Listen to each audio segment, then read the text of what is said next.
Varicose veins కి సరైన చికిత్స కోసం సంప్రదించండి Avis hospital. Welcome to Suman TV. నేను మీ Suman TV Nag. According to Vedic astrology కనుక మనం చూసుకుంటే సింహరాశి వారికి ఎస్పెషల్లీ విమెన్కి నరదృష్టి తగిలితే ఆ సిమ్టమ్స్ ఎలా ఉంటాయి అండ్ దాంతోపాటు ఎలా ఐడెంటిఫై చేయాలి అండ్ జనరల్గా ఎలాంటి రెమెడీ పరిహారాలు పాటించాలి అనేది ఈరోజు మనతో పాటు వేదిక్ ఆస్ట్రాలజర్ ఉమా గారు ఉన్నారు. అది వారి మాట్లాడి తెలుసుకుందాం. హలో ఉమా గారు. హలో నాగరాజ్ గారు. వేదిక్ ఆస్ట్రాలజీ ప్రకారం కనుక మనం చూసుకుంటే సింహరాశి వారికి నరదృష్టి తగిలే అవకాశం ఉంటుందా? ఉంటే ఏ విధంగా ఉంటుంది? ఎలా ఐడెంటిఫై చేయాలి? రెమెడీ ఏమైనా ఉంటుందా? తప్పకుండా అండి. ముఖ్యంగా మనం మాట్లాడుకునే అంశము సింహరాశి, తరువాత నరదృష్టి, దానివల్ల వచ్చేటువంటి ప్రభావాలు ఎలా ఉంటాయి. ఇక్కడ రాశికి తర్వాత నరదృష్టికి సంబంధం ఏమిటని చాలామంది అనుకుంటూ ఉంటారు. ఒక్కొక్క నక్షత్రానికి డిఫాల్ట్గా కొన్ని వారి యొక్క శక్తి సామర్థ్యాలు నిర్ణయించబడతాయి, వాళ్ళ యొక్క ఆరోగ్య సమస్యలు నిర్ణయించబడతాయి. ఒక్కొక్క రాశికి ఒక్కొక్క స్థాయిలో వాళ్ళ యొక్క మానసిక స్థితి, శారీరక స్థితి ఉంటుంది. ఎప్పుడైతే నరదృష్టి అనేది ఎఫెక్ట్ అవుతుందో, ఉదాహరణకి నరదృష్టిలో ఎన్ని రకాలు ఉన్నాయో కూడా నేను చెప్పానండి. అది మళ్ళీ చెప్తాను ఇప్పుడు. ఆ నరదృష్టి ఎప్పుడైతే సోకుతుందో ఒక్కొక్క రాశి వాళ్ళకి ఒక్కొక్క రకమైన ఆరోగ్య సమస్యల కింద ఎఫెక్ట్ అవుతుంది. అయితే నరదృష్టి అనేటువంటిది ఒక రకం కాదండి, 5 రకాలుగా దాన్ని విభజించారు. ముఖ్యంగా మొదటిది సామాన్యమైనటువంటి దృష్టి. అంటే మనం ఏదైనా ఒక ఫంక్షన్కి కానీ లేదా అందంగా రెడీ అయినప్పుడు కానీ ఏదైనా చిన్న 10 మంది యొక్క దృష్టి పడినప్పుడు కానీ అట్రాక్షన్గా కనిపించినప్పుడు ఆ యొక్క సామాన్యమైన నరదృష్టి అనేటువంటిది పడుతుంది. దీనివల్ల వికారము లేదా వామిటింగ్స్ అవ్వడము, తలనొప్పి, మైగ్రెయిన్స్ ఆడవాళ్ళకి, తరువాత ఆకలి లేకపోవడము, నిద్ర పట్టకపోవడము, ఇవన్నీ కూడా జరుగుతూ ఉంటాయి. సో దాన్ని జనరల్గానే డైలీ చేసుకునేటువంటి దేవతార్చన వల్ల, భగవద్ ఆరాధన వల్ల, లేకపోతే వాళ్ళకు ఉన్నటువంటి స్ట్రాంగ్ విల్ పవర్ వల్ల, ప్లానెట్స్ యొక్క చేంజ్ వల్ల దాన్ని ఓవర్కమ్ చేయగలుగుతారు. ఓకే. అయితే ఇక రెండవది చాలా తీవ్రమైనది, ముఖ్యమైనది మహానరదృష్టి అండి. ఈ మహానరదృష్టి వల్ల వచ్చేటువంటి ఎఫెక్ట్స్ చాలా తీవ్రంగా ఉంటాయి. ఉదాహరణకి యాక్సిడెంట్స్ అవ్వడము, రక్తం కళ్ళ చూడడము, మా కుటుంబంలో ఒకరి తర్వాత ఒకరు మరణం చెందడము, మృత్యుదేవత ఎవరో ఒకరిని ఏ కారణం లేకుండా తీసుకెళ్ళిపోవడము, ఇంట్లో ఎప్పుడూ అశాంతే. ఒక ఇల్లు కడతారండి, అందంగా చాలా నీట్గా కడదామని అనుకుంటూ ఉంటారు, కడతారు, ఫౌండేషన్ వేస్తారు, ఒక అంతస్తు కడతారు, 2వ అంతస్తు కట్టేటప్పటికి డబ్బులు ఆగిపోతాయి, అర్ధాంతరంగా ఇల్లు మధ్యలో ఆగిపోతుంది. ఇంటికి సంబంధించి తీవ్రమైన ఆరోగ్య సమస్యలు వస్తాయి. నిజానికి చెప్పాలంటే నాగరాజు గారు, ఈ మహానరదృష్టి పడిన తర్వాత ఆరోగ్య సమస్యలు, ఏ ఆరోగ్య సమస్య వచ్చిందో అది ఎందుకు కారణం వచ్చిందో కూడా వాళ్ళకి తెలియదు. టెస్టులకి విపరీతంగా డబ్బులు ఖర్చు అయిపోతూ ఉంటాయి. అది మహానరదృష్టి యొక్క ప్రభావం అండి.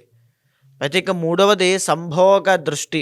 అంటే ఎప్పుడైతే ఒక భార్యాభర్తలు చాలా పవిత్రంగా ప్రేమ అన్యోన్యతలతో ఉంటారో, వారిద్దరిలో ఎవరో ఒకరు అందంగా ఉన్నప్పుడు మూడో వ్యక్తి యొక్క దృష్టి కనుక వాళ్ళ మీద పడి, ఆ యొక్క మోహ చూపులు కనుక ఏమైనా పడ్డాయి అనుకోండి, దానివల్ల ఈ యొక్క సంభోగ దృష్టి వల్ల అక్రమ సంబంధాలకి దారితీస్తుంది. ఇంకా చెప్పాలి అనుకుంటే ఆ యొక్క సంభోగ దృష్టి వల్లనే ఈ పెళ్లి చేసుకున్నటువంటి దంపతులిద్దరూ కూడా విడిపోతారు, డైవర్స్ వస్తుంది. లేకపోతే ఈ యొక్క అనుమానాలు, సందేహాలు, భార్యని భర్త సరిగ్గా పట్టించుకోకపోవడము, ఇంతకు ముందులాగా సరిగ్గా ఉండకపోవడము. సో ఇవన్నీ కూడా సంభోగ దృష్టి వల్ల కలిగినటువంటి దృష్టి. ఇది ఈ యొక్క పెళ్ళైనటువంటి వాళ్ళ మీద తీవ్రంగా పడుతుంది. వాళ్ళకి ప్రేమికులైనా ఎవరైనా సరే ఒక రిలేషన్షిప్ని ఇబ్బంది పెట్టేటువంటిది సంభోగ దృష్టి. అయితే ఇంక 4వది సంతాన దృష్టి అని ఉంటుందండి. ఈ సంతాన దృష్టి అంటే మనం చూస్తూ ఉంటాం, ప్రతి ఇంట్లోనూ చంటి పిల్లలు అర్ధాంతరంగా మధ్యలో లేచి విపరీతంగా ఏడుస్తూ ఉంటారు ఊరికనే. తరువాత వాళ్ళకి ఆకలి వేయదు, నిద్ర పట్టదు, తినరు, మాట వినరు, హాస్పిటల్ తీసుకెళ్ళాలి, లేకపోతే కడుపులో బాగాలేక వాళ్ళకి మోషన్స్ అవ్వడము, జ్వరం పట్టడము, లేకపోతే ఏది తినాలనిపించదు, చిక్కిపోతుంటారు, పేల మొహం వేసేస్తారు, అదో రకంగా అయిపోతారు, వర్చస్సు తగ్గిపోతుంది పిల్లల విషయంలో. సో అది సంతాన దృష్టి. ఇంకా చెప్పాలంటే చాలామంది పిల్లలు ఈ సంతాన దృష్టి పడడం వల్ల చనిపోతారు కూడా అండి. ఎప్పుడైతే ఒక లేడీ ప్రెగ్నెన్సీలో ఉంటుందో, కన్సీవ్ అయిన తర్వాత నుంచి డెలివరీ అయ్యేలోపు సంతాన దృష్టి కనుక పడింది అని అంటే సంతానం నిలబడదు. ఖచ్చితంగా అండి. సంతానం నిలబడట్లేదు, వంశోద్ధారకుడు రావట్లేదు, సంతాన దోషం ఉందా అనుకుంటే సంతాన దోషంతో పాటు ఈ సంతాన దృష్టి పడకుండా చూసుకోవాలి. అందుకనే ప్రెగ్నెంట్ లేడీని చాలా జాగ్రత్తగా చూసుకుంటారండి, బయటికి రాకుండా. అది తరువాత ఆఖరిది సూక్ష్మ నరదృష్టి అని ఉంటుంది. ఈ సూక్ష్మ నరదృష్టి అంటే ఎప్పుడైతే ఒక వ్యక్తి తన జీవితంలో ఉండేటువంటి తన ఫ్రెండ్స్, తన యొక్క ఫ్యామిలీ, తన సపోర్టర్స్, తన గైడర్స్ వాళ్ళే కూర్చోబెట్టి ఏదైనా ఒక ప్రయత్నం చేస్తున్నప్పుడు అది చేయకు, పడిపోతావు, ఇప్పుడు దాకా ఎవరు ఆ ప్రయత్నాన్ని చేయలేదు, ఎవరు ఆ బిజినెస్ చేయలేదు, నువ్వు వెళ్ళావంటే అప్పులు పాలైపోతావు, ఓడిపోతావు, కింద పడిపోతావు, జాగ్రత్త, చనిపోతావేమో, ఎందుకు వచ్చింది కూడా వదిలే, అంటే అంటే ఇలాంటి జాగ్రత్త అని చాలామంది అనుకుంటూ ఉంటారు. మనం చూస్తే నాగరాజు గారు తల్లిదండ్రులు చెప్పేటువంటి జాగ్రత్తకి, బయట వాళ్ళు ఇలాంటి వాళ్ళు సూక్ష్మ నరదృష్టి పెట్టేటువంటి జాగ్రత్తకి ఒక మధ్యలో ఒక థిన్ లేయర్ ఉంటుందండి. దానికి దీనికి మనం డిఫరెన్స్ కనిపెట్టాలంటే వాళ్ళ యొక్క వ్యక్తిగతంగా వాళ్ళకే తెలుస్తుంది ఆ విషయము. ఎప్పుడైతే ఆ సూక్ష్మ నరదృష్టి తగులుతుందో వాళ్ళంతట వాళ్ళే ప్రయత్నపూర్వకంగా వాళ్ళ చేసే పనుల్ని ఆపేసుకుంటారు. భయంతో సెల్ఫ్ కాన్ఫిడెన్స్ అనేది కంప్లీట్గా పోతుంది. ఇంకా చెప్పాలంటే ఓవర్ థింకింగ్ ప్రాబ్లము, డిప్రెషను, ఇంకేమీ చేయలేరు. ఆ పని అక్కడితో ఆగిపోయినట్టు ఇంకా ముందుకు వెళ్ళదు. అది సూక్ష్మ నరదృష్టి. అది కూడా చాలా ప్రమాదకరమైనది, స్లో పాయిజన్ లాంటిదండి. అయితే ఇప్పుడు మనం మాట్లాడుకునే అంశము సింహరాశి వాళ్ళ గురించి. ఎలా ఉంటుంది సార్ వాళ్ళకి? అంటే వాళ్ళకి నరదృష్టి ఉంది అని ఎలా తెలుస్తుంది? ఉంటే వాళ్ళకి ఎలాంటి నరదృష్టి ఉంటుంది? ఇక్కడ సింహరాశి వాళ్ళు చూస్తే జనరల్గానే చాలా రాయల్ పీపుల్ అండి.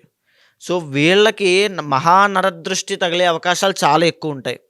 యాక్సిడెంట్స్, ఎందుకంటే ఈ సింహరాశి వాళ్ళకి వాహన యోగాలు అవన్నీ ఉంటాయండి. దాంతోపాటు రాబోయేటువంటి రోజుల్లో వీళ్ళకి అష్టమ శని అనేటువంటిది ప్రారంభం కాబోతుంది. అష్టమస్య ప్రాణ సంకట అంటారు. సో దీనివల్ల యాక్సిడెంట్స్ అవ్వడము, లేకపోతే గృహయోగాలు మధ్యలో ఆగిపోవడము, శుభకార్యాలు అంటే పెళ్ళి కానీ, లేకపోతే ఇంట్లో ఏదైనా శుభకార్యం పెట్టుకున్నప్పుడు అది మధ్యలో ఎంగేజ్మెంట్ దాకా వచ్చి ఆగిపోవడము, లేకపోతే లవ్ ఫెయిల్యూర్స్ అవ్వడము, లేకపోతే తీవ్రమైన ఆరోగ్య సమస్యలు. అష్టమస్య ప్రాణ సంకటహర ఎందుచేత అన్నానంటే నాగరాజు గారు, అష్టమ స్థానంలో ఏమున్నా, అష్టమ స్థానం ఏం చెప్తుందండి? Sudden changes. సో ఎప్పుడైతే అష్టమ స్థానంలో ఆ శని యొక్క దృష్టి పడుతుందో సడన్గా మొత్తం అన్నీ మారిపోతాయి. సడన్గా హాస్పిటల్కి వెళ్ళాల్సి వస్తుంది. చిన్న సమస్య కాస్త పెద్ద మేజర్గా అయిపోతుంది. ఆపరేషన్లు అంటారు, ఏదో అంటారు, మొత్తం డబ్బులన్నీ అయిపోతాయి. తరువాత అప్పులు పాలైపోతారు. వీళ్ళు ఎప్పుడో ఏదో తీసుకున్నటువంటి అప్పు ఇప్పుడు బయటపడుతుంది. దానికి ఇంత వడ్డీ వేస్తారు, లేదా బ్యాంకులోనూ ఫైన్స్, పనిష్మెంట్లు, గవర్నమెంట్ పెనాల్టీస్ ఇవన్నీ పడతాయి. అసలు కారణం లేకుండానే వీళ్ళు ఏదో లిటిగేషన్ ఇరుక్కుంటారు. అప్పటిదాకా అద్భుతంగా బ్రతికినటువంటి వీళ్ళు సింహరాశి వాళ్ళు అంత రాయల్ పీపుల్ అవమానపడుతూ ఉంటారు. సంఘంలో గౌరవ మర్యాదలు తగ్గిపోతే, పాపులారిటీ తగ్గిపోతుంది. ఈ మహానరదృష్టి దానివల్ల సింహరాశి వాళ్ళు ఎఫెక్ట్ అవ్వబోతున్నారు. ఖచ్చితంగా వీళ్ళు ప్రత్యంగిర హోమం చేయించాలి. ఎందుచేత అంటే ఎప్పుడైతే నరదృష్టి సోకుతుందో నాగరాజు గారు, సింహరాశి వాళ్ళకైనా ఏ రాశి వాళ్ళకైనా కేవలం 2 రోజుల నుంచి 10 రోజుల లోపలనే దాని ప్రభావం చూపిస్తుంది. ఎలా ఉంటుంది సార్? అంటే వీళ్ళకి దృష్టి సోకినప్పుడు ఎలాంటి చేంజెస్ చూస్తుంటారు వీళ్ళు? వీళ్ళకి అప్పటిదాకా సింహరాశి వాళ్ళు చాలా యాక్టివ్ పీపుల్ అండి. చాలా ఎక్స్ట్రీమ్ ఆవేశపరుడు. ఏ పనైనా సాహసంగా చేయాలంటే సింహరాశి వాళ్ళే చేయాలి. ఎప్పుడైతే మహానరదృష్టి సోకుతుందో సింహరాశి వాళ్ళు పీలగా అయిపోతారు. అంటే భయకంపితులు అయిపోతారు. వాళ్ళు ఏ పని చేయలేరు, ఉత్సాహంగా చేయలేరు, బయటికి రాలేరు, ఏ పని చేయబుద్ధి అవ్వదు, పూజలు కూడా చేసుకోవాలనిపించదు, ఆకలి వేయదు, నిద్ర పట్టదు, పీడకలలు రావడం. అష్టమ స్థానం కాబట్టి మహానరదృష్టి సోకిన తర్వాత పీడకలలు రావడము, కళల్లో భయానికి సంబంధించిన అంశాలు కనబడము, తరువాత ఆరోగ్య సమస్యలు ఎఫెక్ట్ అవ్వడము, లేకపోతే అప్పుల వాళ్ళు, బయట వాళ్ళు అందరూ వీళ్ళని వేధించేటువంటి మాటలతో తోలనాడడము. సో వీళ్ళ మీద వీళ్ళకే కాన్ఫిడెన్స్ అనేది పోతుంది. సింహరాశి వాళ్ళు జనరల్గా చాలా కాన్ఫిడెంట్ పీపుల్ అండి. సో వీళ్ళకి ఈ రాబోయే రోజుల్లో కాన్ఫిడెన్స్ అనేది తగ్గిపోతుంది. విపరీతమైన ఖర్చులు అయిపోతాయి. ఈ మహానరదృష్టి సోకిన తర్వాత సింహరాశి వాళ్ళకి రూపాయి కూడా చేతిలో నిలబడదు. ఈ మాట గుర్తుపెట్టుకోండి. కావాలంటే మీకు తెలుస్తుంది రాబోయే రోజుల్లో ఈ మహానరదృష్టి వల్ల జరిగేటువంటి విషయాలన్నీ కూడా నేను చెప్పే మాటలన్నీ మీ జీవితానికి కనెక్ట్ అవుతాయి. సో ఎప్పుడైతే ఈ దృష్టి సోకుతుందో చాలా తక్కువ పీరియడ్లోనే వీళ్ళకి ఎఫెక్ట్ అవుతుందండి. వీళ్ళు పరిహారం చేసుకునేంత వరకు అది అలా ఎఫెక్ట్ కంటిన్యూ అవుతూనే ఉంటుంది. వీళ్ళ జాతకం ఎంత బాగున్నప్పటికీ గోచారంలో ఇప్పుడు జనరల్గా చూస్తే సింహరాశి వాళ్ళకి 12వ స్థానంలోకి రాబోతున్నాడు అక్టోబర్ తర్వాత. అప్పుడు విపరీతమైన సమస్యలు ఎదుర్కొంటారు. అంటే ఎప్పుడైతే గురుబలం లేదో మంత్కి ఒక్కొక్క ఎఫెక్ట్ ఉంది వీళ్ళకి ఉంటుంది. ఎందుకంటే ఈ యొక్క ప్లానెట్స్ చేంజ్ అనేది వాళ్ళలో ఉండే విల్ పవర్ని, శారీరక సామర్థ్యాన్ని నిర్ణయిస్తుందండి. బయట వచ్చేటువంటి నరదృష్టి ఆ సామర్థ్యాలకు అనుగుణంగా రియాక్ట్ అవుతుంది. దానివల్ల వీళ్ళ యొక్క వీళ్ళ జీవితంలో వచ్చేటువంటి పరిస్థితులు నిర్ణయించబడతాయి. ఏ మంత్ నుంచి, అంటే జనవరి నుంచి డిసెంబర్ వరకు ఉండే మంత్లో ఎలా ఎఫెక్ట్ ఉంటుంది? ఇప్పుడు ముఖ్యంగా జనవరి టు మార్చ్ దాకా సూక్ష్మ నరదృష్టి అని ఉంటుందండి ఈ సింహరాశి వాళ్ళకి. దీనివల్ల వీళ్ళు ఏ పని చేయాలనుకున్నా చుట్టూ ఉండేటువంటి వాళ్ళే చెడగొడుతూ ఉంటారు. వీళ్ళు ఒక రాంగ్ డిసిజన్ తీసుకునే అవకాశాలు చాలా ఎక్కువ శాతం ఉంటాయి. తీసుకుని ఇబ్బంది పడేటువంటి శాతం ఉంటుంది. అనవసరమైన విషయాల్లో వేలు పెట్టి ఇబ్బంది పడతారు. అది గవర్నమెంట్ పరంగా లిటిగేషన్స్ అవ్వచ్చు, మ్యారీడ్ లైఫ్లో అవ్వచ్చు, తరువాత పనిచేసే చోట కొలీగ్స్తో అవ్వచ్చు. ఈ ఇబ్బందులు అనేవి ఖచ్చితంగా మార్చి దాకా కనబడతాయి సూక్ష్మ నరదృష్టి వల్ల. మార్చి దగ్గర నుంచి అక్టోబర్ దాకా వీళ్ళకి మహానరదృష్టి రాబోతుంది. తీవ్రంగా ఇబ్బందులు పడబోతున్నారు. అంటే ఒక వాహనం కొంటారు, ఆ మహానరదృష్టి ఖచ్చితంగా సోకుతుంది. దానివల్ల యాక్సిడెంట్ అవ్వడము, అష్టమ శని కాబట్టి. తర్వాత ఆరోగ్య సమస్యలు, ఫ్యాటీ లివర్ అండి. సింహరాశి వాళ్ళకి మరీ చెప్తున్నాను, ఫ్యాటీ లివర్ అవ్వచ్చు, గాల్ బ్లాడర్ స్టోన్స్ అవ్వచ్చు, లేకపోతే స్కిన్ అండి. So Ravi, sun planet signifies Ravi, skin కాబట్టి స్కిన్ క్యాన్సర్లు, స్కిన్ బ్లడ్ ఇన్ఫెక్షన్స్, బోన్స్కి సంబంధించిన ఇబ్బందులు, ఇవన్నీ ఈ యొక్క మార్చి దగ్గర నుంచి అక్టోబర్ లోపు ఈ యొక్క సింహరాశి వాళ్ళకి రాబోతున్నాయి. రెమెడీ ఏంటి సార్ దీనికి? అంటే ప్రత్యంగిర హోమం అండి, మహాప్రత్యంగిర హోమము ఖచ్చితంగా చేయించాలి. దాంతోపాటు ప్రతిరోజు సింహరాశి వాళ్ళు వెంకటేశ్వర స్వామి ఆరాధన చేయడం కానీ, ఆయన దర్శనం చేసుకోవడం కానీ ఖచ్చితంగా చేయాలి. నేను ఒక మంత్రం చెప్తానండి, ఓం నమో నారాయణాయ అనేటువంటి మంత్రము చాలా తేలికైన మంత్రము. బ్రహ్మ ముహూర్తంలో లేచి ప్రతిరోజు 108 సార్లు జపం చేయాల్సిందే. ఎంత జపం చేసినా, ఎంత దర్శనం చేసుకున్నా, ఇంకొక విషయం, ఈ నరదృష్టి సోకిన వాళ్ళకి పూజలు చేసేటువంటి ఆసక్తి తగ్గిపోతుందండి, కాన్సన్ట్రేషన్ ఉండదు, భక్తి శ్రద్ధ అనేటువంటిది ఉండదు. ముక్కుబడి శ్రాద్ధంలాగా చెప్పారు కదా అని ఏదో చేస్తుంటారు తప్ప అక్కడ కూర్చుని స్వామి మీద ఆ యొక్క కనెక్ట్ అయ్యేటువంటి విధానం ఉండదు వీళ్ళకి. కాబట్టి మహాప్రత్యంగిర హోమం ఎప్పుడైతే చేస్తారో, ఆ యొక్క అమ్మవారి యొక్క జపాన్ని అభిమంత్రించి వాళ్ళ మీద ఎప్పుడైతే జల్లుతారో, తర్వాత రక్షాసూత్రాలు ఎప్పుడైతే చేతికి కడతారో వాళ్ళకి నరదృష్టి అంతా పోతుంది. మహా నరదృష్టి సోకదు, ఇంటిళ్ళ పాదికి కుటుంబ సభ్యులకు కూడా రక్షా కవచంలా ఉంటుంది. సో తప్పకుండా ఇప్పుడు నేను చెప్పేటువంటివి నరదృష్టి అనేటువంటిది సింహరాశి వాళ్ళకి ఏమిటి, ఈ లింక్ ఏంటి అనుకుంటుంటారని చాలామంది.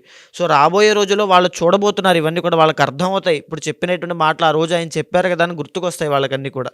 ఖచ్చితంగా మహాప్రత్యంగిర హోమం చేయించండి. ఎవరికి వారికి సంబంధించినటువంటి వాటిలో కనుక మనం చూస్తే వ్యక్తిగత జాతకం ప్రకారం ఒక్కొక్కరికి ఒక్కొక్క దోషాలు అవి ఉంటూ ఉంటాయి.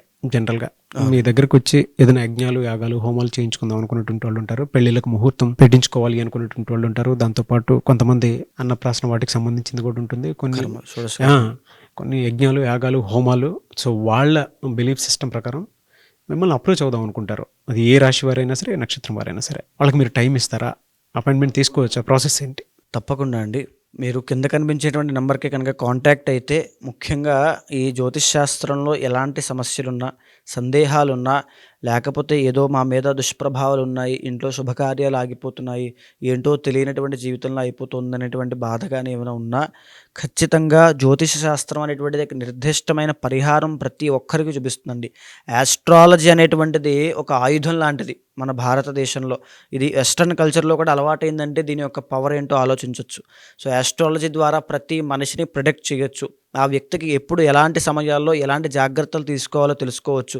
ఎలాంటి ఆరోగ్య సమస్యల విషయంలో జాగ్రత్త ఉండాలి, ఎలాంటి వృత్తి వ్యాపారంలో సక్సెస్ అవుతాడు, ఎలాంటి సమయంలో పెట్టుబడి పెట్టాలి, స్టాక్ మార్కెట్ అవ్వచ్చు, లేకపోతే ఇన్వెస్ట్మెంట్స్ అవ్వచ్చు, గోల్డ్ అవ్వచ్చు, ప్రతి దాని విషయం గురించి ఈ ఆస్ట్రాలజీ చాలా కూలంకషంగా డీప్గా చెప్పింది.